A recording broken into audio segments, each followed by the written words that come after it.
People who are ashamed or unhappy with their relationships often come up with creative ways to justify the fact that not only do they stay, but they pour out massive amounts of love and time and money that will likely never be reciprocated.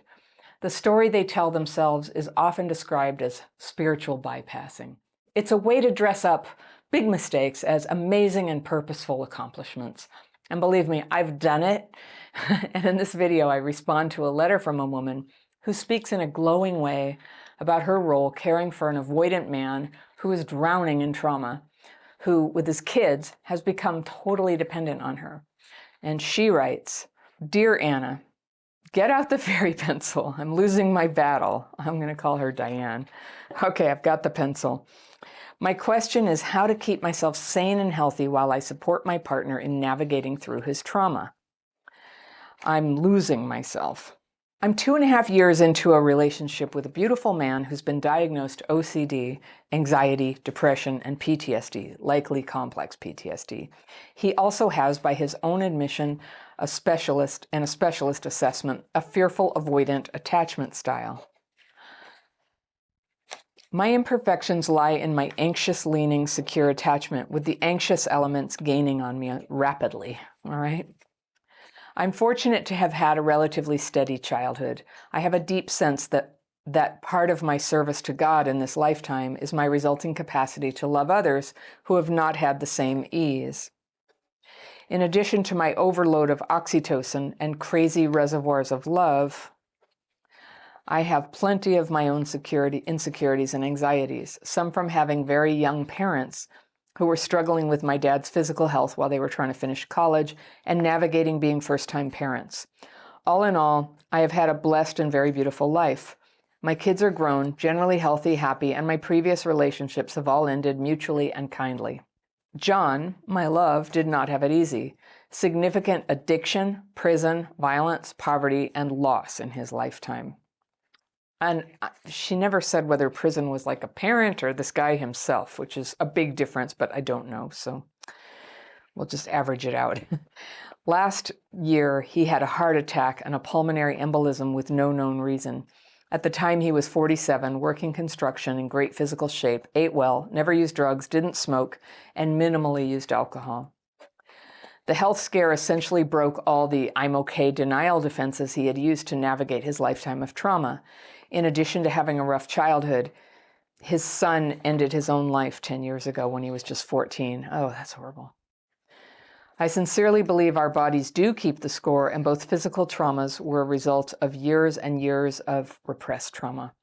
And after the past year of tests, doctors, huge anxiety, deep depression, and a multitude of efforts that have ruled out every possible physical cause, he's coming to believe that too. He and I started out on a beautiful trajectory when we met. A few months in, he did a pretty classic avoidant dance, and with great respect, honesty, and kindness, decided he couldn't give me what I wanted, and that he just wanted to date women and not have a relationship. We took 3 months without talking and then resumed a friendship. I never stopped wishing we were together, but I believed him and did my best to heal, hang with friends, run my business, spend time with family, and dated a lot with dismal results. When he had the heart attack, I was cross-country. I drove 18 hours straight to the hospital and have pretty much been at his side ever since. About 3 months later, we officially resumed our relationship. A few months after that, I bought a house, and he and his 12-year-old daughter moved in with me. We live together amazingly well. My challenge: for 9 of the past 11 months, I had sufficient bandwidth to support and love him. Now it's diminishing rapidly, and I can see the bottom of my reservoir of patience, love, tenderness, and compassion being replaced with a deep sadness and sense of weariness and longing for a kind of reciprocity John says he wants, but has yet to be able to provide and has never learned to do it in previous relationships. So it's all new to him. He's committed to trying and truly does his best, but is so deeply involved in his own anxiety, depression, and trauma that he spends a significant amount of time in a deeply internal world where he rarely speaks and can't pay much attention to me or anything outside of him. He took 10 months off work, and though he has now returned, he dreads the work he once enjoyed and still sleeps many hours but never feels rested. He has slogged through the system to find a therapist. A lot of people out there who really weren't helpful. Last week, he found someone who specialized in trauma and OCD, and John felt for the first time like the guy might be able to help him. But I'm so tired, like a rubber band that has lost all its stretch. I've just lost my sense of resilience. I feel alone, even though we're together, and almost all the time when he's not working, and sad. I meditate, pray, try and eat well, spend time with friends, family, and generally do my best to take care of myself in every way I know. But after 11 months, I can no longer seem to replenish myself fast enough to feel like my usual vibrant, happy self. I initiate everything, or it doesn't happen. That includes conversation, affection, intimacy, activities, and couples counseling. He goes along with most everything I ask, but so much of it is just going through the motions. He's on an antidepressant, but it makes little or no discernible impact. He spends time only with me and his kids. He doesn't have the energy for friends or golf or anything else anymore. He and I have both invested significantly in this relationship. His daughter and I love each other, and I know I'm a bridge to her dad that she would not otherwise have given his frequent reclusive withdrawn states. He's a loving and devoted dad, and both she and I mean the world to him, but he is so hard to reach, and I'm afraid he will never return to his pre-incident self, which was still traumatized. He just repressed it better on the surface. I'm not sure how to take care of myself without abandoning him and her. I know if I were to leave the relationship, he would honor it and understand, but I don't want to leave. I want to support him as he heals. I just got your book and started the daily practice to see if I can help steady myself. I'd love your thoughts on how to find the balance of loving him in a way that supports him in finding his way to peace without it being at my expense. I'm 60. I want to live happily into this next phase of my life, ideally with John. I feel the depths of his agonizing pain. He is such a good man, and I'm at such a loss. All right, Diane, I can help you. I don't think you're going to like this, though. I think you're spiritually bypassing, emotionally, psychologically bypassing what's going on here. This sounds like a terrible relationship, and you've put a Pollyanna-ish spin on it. Okay, that's my tough love for you. And I'll go through and show you what you've been telling me here. I want to support my partner in navigating through his trauma. So you talk about it like it's the Panama Canal, and you can navigate through it, and then you'll be out in the ocean. Well, you don't know that. You're saying that he was traumatized beforehand. I guess he worked before, and now he doesn't even work, or he's sort of back. You're 2.5 years into the relationship, and he's been diagnosed with just like a whole boatload of problems and fearful avoidant attachment style. So, OCD, anxiety, depression, and PTSD and CPTSD, that's a lot. That's a lot of stuff. And yes, a person who's totally working on themselves can make progress, but I'm not really hearing that he's doing that. There's some sort of like trying to go see experts on it. Okay. But the fearful avoidant attachment style, honestly, I think that's a lot of what you're dealing with right now. A fearful avoidant attachment style is somebody who does not want to connect and wants to flee the relationship, breaks up, doesn't show up, doesn't give back. And if somebody has that attachment style and they're totally on it and working on it and trying to make the relationship better, you can often work with that. It's not going to an easy road, but you could. But this is somebody who's just collapsed and doesn't even initiate anything. So I'm just putting it in your face, and you're not getting anything back. So to me, the striking thing about your letter is how you're painting such a happy picture on it, how blessed you are, what a great guy he is. I don't know. I think you've ended up taking care of somebody who you don't even really, he broke up with you before, you wanted to see other people. After 3 months you moved in. I think that's a very precarious situation that can easily turn into a situation like this. And it sounds like your perception on this is cracking, that you're asking about this. Now I'm challenging. You're saying you have a huge capacity to love others. So yeah, okay, loving others is good, and some people, like their calling really is to love people who can't love back. But I think you have an expectation of reciprocity here. If you really do want to have a volunteer position to take care of this family and, run everything for them and keep their lives together and, provide all the food and attention and everything. Great. But I think trying to get love out of such a person is not right. It's not right because they don't have it to give. I don't think this is an overload of oxytocin or a crazy reservoir of love. I think the word for this is generally codependence. And the way I define that is you put your hopes in somebody else, and if they would change, you could be happy. And that's what I hear you saying. You're with somebody who's kind of been this way the whole time. And with you there, he has this room to collapse, which is human nature a little bit. And you are asking the very legitimate question, how can I take care of him without losing myself? Or how can I leave the relationship without hurting them?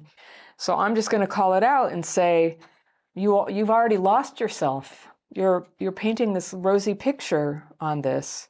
I worried when you said there was addiction, prison, violence, poverty in his past. And you didn't say whether it was what he went through as a child or what he has perpetrated.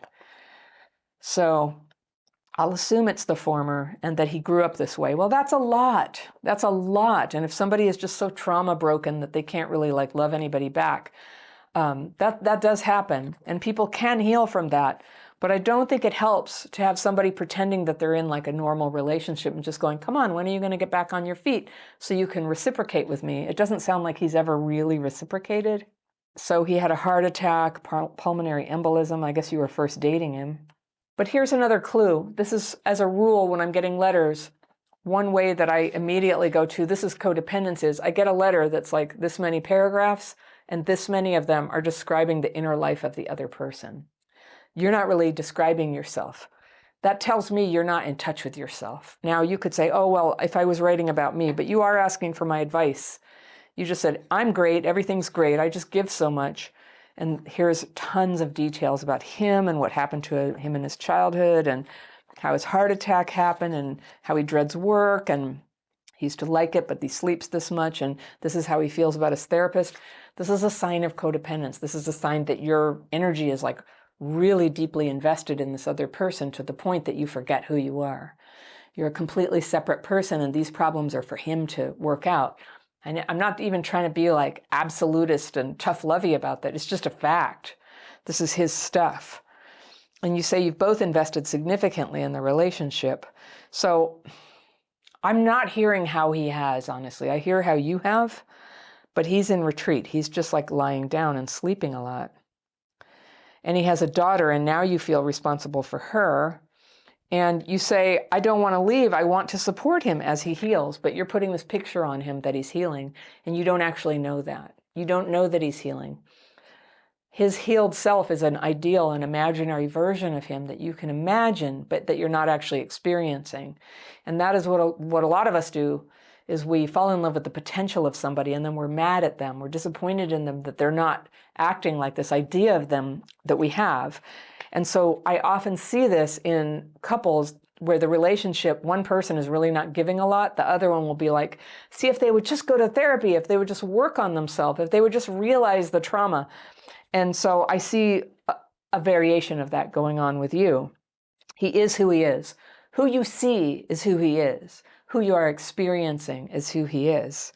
He's a guy who broke up with you before, and then he came back after he had a heart attack and he needed somebody to take care of him. It's a huge red flag for me. I think for people with kids, having unsteady relationships and moving in and all that, there's a huge risk that people take, and it's his risk. I mean, you're free to adopt his daughter and take care of him, kind of like a project. But it's not a partner. This is not somebody who is capable of being a partner. Will he ever be again? I don't know, maybe. But as you said, you have had to, I initiate everything or it doesn't happen. Conversation, affection, intimacy, activities, couples counseling. He goes along with most everything you ask, but so much of it is just going through the motions. That's what I want you to hear yourself saying. He's not giving you this. You're trying to give it to yourself. He's on an antidepressant, but it makes no discernible impact. He spends time only with me and the kids, doesn't have the energy for friends or golf or anything else anymore. So I'm sorry for this guy, but he has found himself a caregiver. That's what he's found for himself. You're still thinking this is a partner, this is a relationship. I don't see this going in that direction. And I really hope that he's, you say he's found some therapist and it's hopeful, but if he's not taking initiative on any of this, yeah, I don't know. It just, you have to look at relationships for what they are and what they make you feel like right now. That's where your answer is. And I just think that you're not feeling great. But then you return at the end of the letter, you say, he's such a good man. I'm at such a loss. I want to live happily into this next phase of my life.